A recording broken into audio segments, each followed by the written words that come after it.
ನೋಡಿ ಸ್ನೇಹಿತರೆ, ಇದು ನೋಡ್ತಾ ಇದ್ದರೆ ನಿಮಗೆ ತಕ್ಷಣಕ್ಕೆ ಏನು ಅನಿಸುತ್ತೆ ಅಂತ ಕಮೆಂಟ್ನಲ್ಲಿ ತಿಳಿಸಿ. ಇದು ಸರ್ವಜ್ಞ ಪೀಠದ ಮುಂದೆ ಇರುವಂಥ ದೀಪ ಬೆಳಗಿಸುವಂಥ ವಸ್ತು. ಇದು ನೋಡಿ ಯಾವ ಥರ ಇದೆ ಅಂತ. ನೋಡಿ ಎಷ್ಟು ಹೈಟ್ ಆಗಿದೆ ಅಂತ. ಮುಂದೆ ಕೊಡಚಾದ್ರಿ ಸುತ್ತಮುತ್ತಲಿನ ದೃಶ್ಯ ನೋಡ್ಬೋದು ನಾವು, ಎಷ್ಟು ಚೆನ್ನಾಗಿದೆ ನೋಡಿ. ಸುತ್ತಲೂ ಕಾಡು. ಇದು ನೋಡಿ, ಇದು ಮಾತ್ರ ತುಂಬ ಅದ್ಭುತವಾಗಿದೆ ನೋಡಲಿಕ್ಕೆ. ಸರ್ವಜ್ಞ ಪೀಠ ಎಲ್ಲಿ ಬರುತ್ತೆ ಅಂತ ಹೇಳಿದರೆ, ಇದು ಕೊಲ್ಲೂರು, ಉಡುಪಿ ಜಿಲ್ಲೆ ಕುಂದಾಪುರ ತಾಲೂಕಿನಲ್ಲಿ ಬರುವಂಥ ಊರು ಇದು.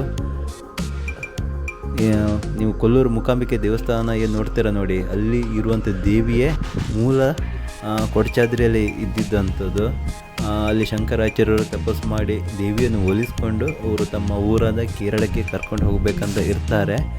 ನಂತರ ಅಲ್ಲಿ ಹೋಗುವ ದಾರಿಯಲ್ಲಿ ಕೊಲ್ಲೂರು ಅಂತ ಊರು ಸಿಗುತ್ತೆ, ಅಲ್ಲೇ ತಟಸ್ಥಲಾಗಿ ಅಲ್ಲೇ ನೆಲೆಸ್ತಾರೆ. ಈ ಥರ ಕಥೆ ಇದೆ ನೋಡಿ. ಇದು ಇಲ್ಲಿಂದ ಜೀಪು ಫುಲ್ ಎಂಡ್ ತನಕ ಬರಲ್ಲ, ಅಂದರೆ 1.5 ಕಿಲೋಮೀಟ್ರ್ ಹಿಂದೆನೇ ಜೀಪ್ ನಿಲ್ಲಿಸ್ತಾರೆ. ಮುಂದೆ ನಾವು ಟ್ರೆಕ್ ಮಾಡಬೇಕಾಗತ್ತೆ.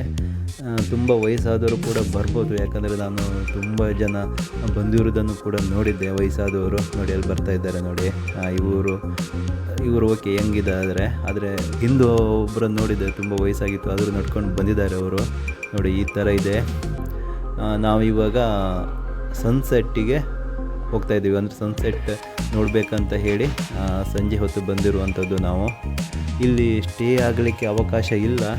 ನೀವು ಕೆಳಗೆ ಇಳಿದು ವಾಪಸ್ ಬರಬೇಕು, ಟೆಂಟ್ ಸ್ಟೇ. ಅಥವಾ ಇಲ್ಲಿ ಮೊದಲು ಭಟ್ರ ಮನೆ ಇತ್ತು, ಅಲ್ಲಿ ಜನರು ಇರಲಿಕ್ಕೆ ಅವಕಾಶ ಇತ್ತು. ಆದರೆ ಇವಾಗ ಅರಣ್ಯ ಇಲಾಖೆಯವರು ಅದನ್ನು ನಿಷೇಧ ಮಾಡಿದ್ದಾರೆ.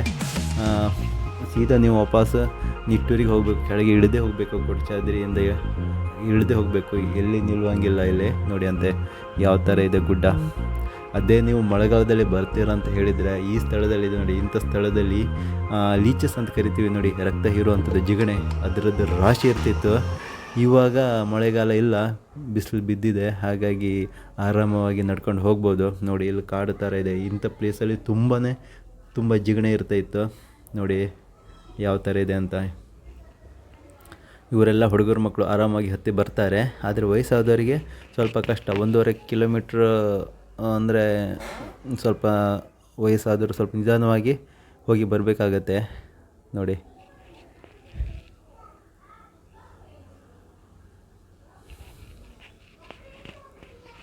ತುಂಬ ಅಂದರೆ ತುಂಬ ಚೆನ್ನಾಗಿದ್ದೀರಿ. ಒಂದು ಯಾವುದು ಟ್ರೆಕ್ಕಿಂಗ್ ಕೂಡ ಹೌದು, ಟ್ರೆಕ್ಕಿಂಗ್ ಸ್ಥಳ ಕೂಡ ಹೌದು, ಇನ್ನೊಂದು ಧಾರ್ಮಿಕ ಸ್ಥಳ ಕೂಡ ಹೌದು. ಇಲ್ಲಿ ಲಾಸ್ಟ್ ಕೊನೆಯಲ್ಲಿ ಸರ್ವಜ್ಞ ಪೀಠ ಇರುತ್ತೆ. ಸರ್ವಜ್ಞ ಪೀಠ ಅಂತ ಹೇಳಿದರೆ ಇಲ್ಲಿ ಶಂಕರಾಚಾರ್ಯರು ತಪಸ್ಸು ಮಾಡಿದಂಥ ಸ್ಥಳ ಅದು. ಅದೇ ಹೈಟಲ್ಲಿ ಇರುವಂಥದ್ದು, ಅದೇ ಲಾಸ್ಟ್ ಎಂಡ್ ಪಾಯಿಂಟ್. ಅಲ್ಲಿಂದ ಮುಂದೆ ಮೊದಲು ಹೋಗ್ಬೋದಾಗಿತ್ತು, ಇವಾಗ ಅಲ್ಲಿ ಬ್ಯಾರಿಕೇಡ್ ಹಾಕಿದ್ದಾರೆ, ಹೋಗ್ಲಿಕ್ಕೆ ಆಗಲ್ಲ ನೋಡಿ. ಮೂಕಾಂಬಿಕಾ ವನ್ಯಜೀವಿ ಧಾಮ ಅಂತ ಇದು. ಮೂಕಾಂಬಿಕಾ ವನ್ಯಜೀವಿ ಧಾಮದಲ್ಲಿ ಇದು ಬರುವಂಥದ್ದು. ಇದು ನೋಡಿ ಎರಡೂ ಕಡೆ ಇದು ಸಣ್ಣ ಸಣ್ಣ ಗಿಡಗಳು ಇದೆ ನೋಡಿ, ಮಧ್ಯೆ ದಾರಿ ಇದೆ. ನೋಡಲಿಕ್ಕೆ ತುಂಬ ಚೆನ್ನಾಗಿದೆ ನೋಡಿ. ಈ ಸ್ಥಳದಲ್ಲಿ ಕೂಡ ಹೋಗ್ಬೋದಾಗಿತ್ತು ನಾವು. ಇಲ್ಲೂ ಕೂಡ ಬ್ಯಾರಿಕೇಡ್ ಹಾಕಿದ್ದಾರೆ, ಅದರ ಸೈಡಿಂದ ಹೋಗ್ಬೋದು. ಆದರೆ ಲಾಸ್ಟ್ ಇದೆ ನೋಡಿ, ಲಾಸ್ಟಲ್ಲಿ ಹೋಗಲಿಕ್ಕೆ ಆಗಲ್ಲ. ಸುತ್ತಲೂ ಇದು ಮಾಡಿದ್ದಾರೆ ನೋಡಿ. ಮಕ್ಕಳನ್ನೆಲ್ಲ ಕರ್ಕೊಂಡು ಬರ್ತಾ ಇದ್ದಾರೆ ನೋಡಿ.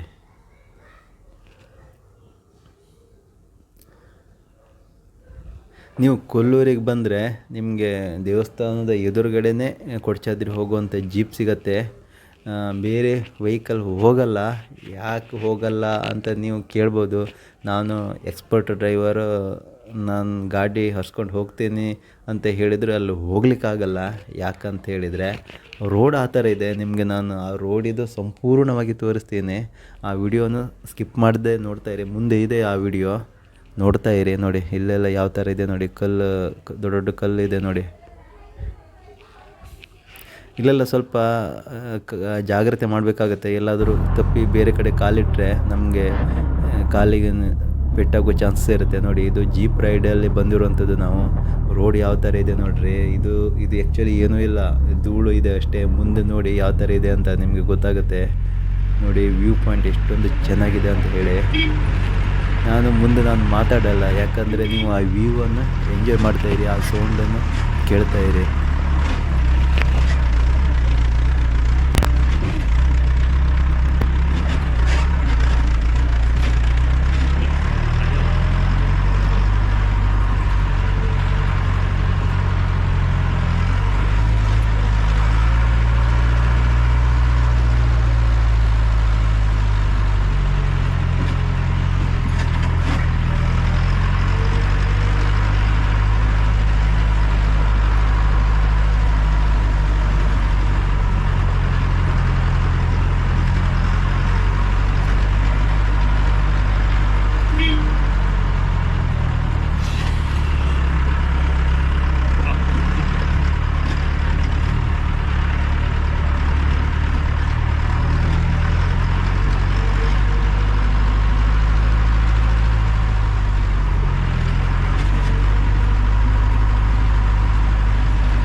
അവര്